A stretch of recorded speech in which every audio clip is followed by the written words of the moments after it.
प्रश्न एक एपी में d बराबर 5 और s 9 बराबर 75 दिया है। a और a9 ज्ञात कीजिए। इस प्रश्न में हमें एक एपी में d बराबर 5 और s 9 मतलब 9 पदों का योग 75 दिया है।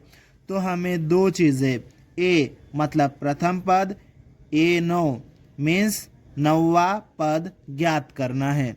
इस प्रश्न को हल करने के लिए हम लिखेंगे हल दिया है और उसके बाद में जो प्रश्न में चीज़ें दी है उनको हम यहाँ पर लिख लेंगे।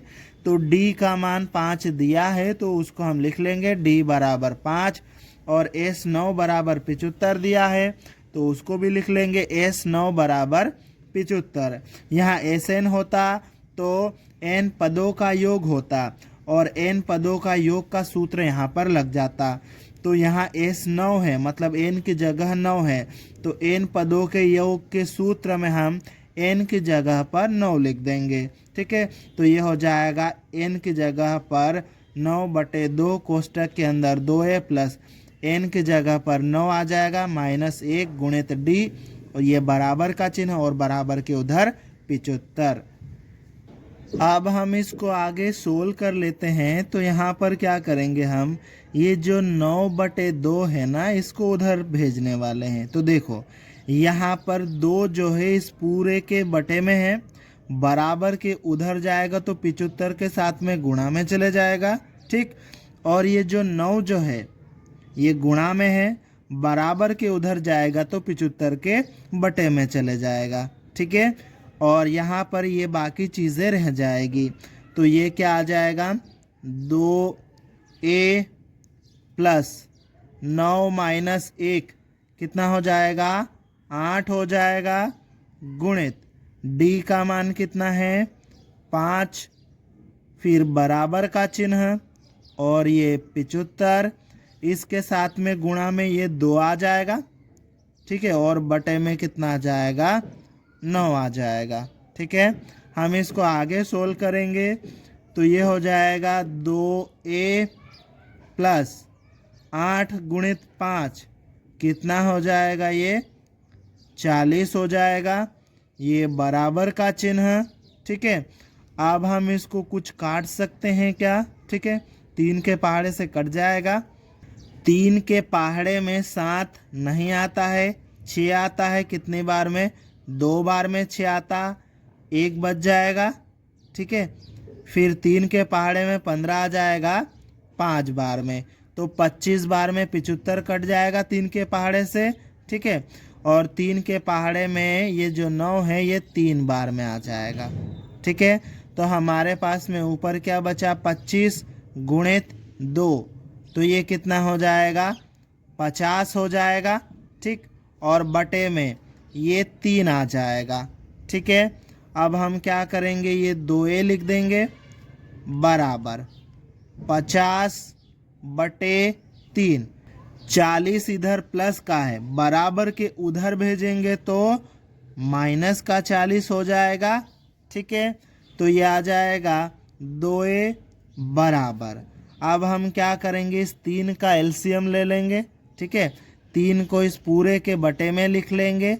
ठीक, अब 3 जो है 50 के बटे में था तो 50 ऐसा ही आ जाएगा। इस 40 के बटे में 3 नहीं था तो 3 का इसके साथ में गुणा हो जाएगा। 3 का 4 के साथ में गुणा होगा 12 और ये 0 120 हो जाएगा टोटल और ये बीच में माइनस। ठीक है, अब आगे ये 2a बराबर। ठीक है, 50 में से 120 को माइनस करेंगे तो कितना आ जाएगा ये -70/3। अब हम इसको आगे सोल्व करेंगे तो ये a तो यहीं रहेगा। ठीक, ये बराबर का चिन्ह -70/3 है यहाँ पर। यहाँ जो ये जो 2 है a के साथ में गुणा में है, बराबर के उधर जाएगा तो 70 के बटे में चले जाएगा, मतलब 3 के साथ में गुणा में 2 आ जाएगा। ठीक है, अब ये जो 70 और 2 ये दोनों ही 2 के पहाड़े से कट सकते हैं। ठीक है, तो 2 के पहाड़े में 2 एक बार में आता है तो एक बार में कट जाएगा ये 2 के पहाड़े से, और 2 के पहाड़े से ये जो 70 है 35 बार में कट जाएगा। ठीक है, तो ये a बराबर कितना आ जाएगा, -35/3। ठीक है, इस प्रकार से हमें a का मान -35/3 मिल गया। ठीक, अब हमें और क्या ज्ञात करना है, अब हमें a9 ज्ञात करना है। ठीक है, तो a9 ज्ञात करने के लिए हमें an का सूत्र लगाना पड़ेगा। nवा पद an का सूत्र होता है an बराबर a प्लस कोष्टक के अंदर n-1 गुणित d। ठीक है, तो n की जगह पर क्या आ जाएगा, 9 आ जाएगा। a9 बराबर a का मान कितना है, ये रहा -35/3 प्लस n की जगह पर कितना आ जाएगा, 9-1 गुणित d का मान कितना है, 5। अब हम इसको आगे सोल्व कर लेते हैं, तो देखो ये बराबर का चिन्ह आ जाएगा। ठीक, -35/3 आ जाएगा। ठीक है, प्लस 9-1 कितना हो जाएगा, ये 8 हो जाएगा, और 8 का गुणा 5 के साथ में करेंगे तो ये कितना हो जाएगा, 40। ठीक है, अब आगे ये बराबर का चिन्ह यहाँ पर हम लगा देते हैं। ठीक है, अब ये जो 3 है इस 3 का हम एलसीएम ले लेंगे, मतलब ये 3 पूरे के बटे में आ जाएगा। ठीक है, जिसके बटे में 3 था वो तो ऐसा ही आ जाएगा। ठीक है, और जिसके बटे में 3 नहीं है, ठीक है, उसके साथ में 3 का गुणा हो जाएगा। 3 का गुणा 40 के साथ में होगा तो ये कितना हो जाएगा, 120। ठीक है, अब आगे ये बराबर का चिन्ह हम लगा देंगे। ठीक है, फिर -35 प्लस 120 ये कितना हो जाएगा, ये हो जाएगा 85/3।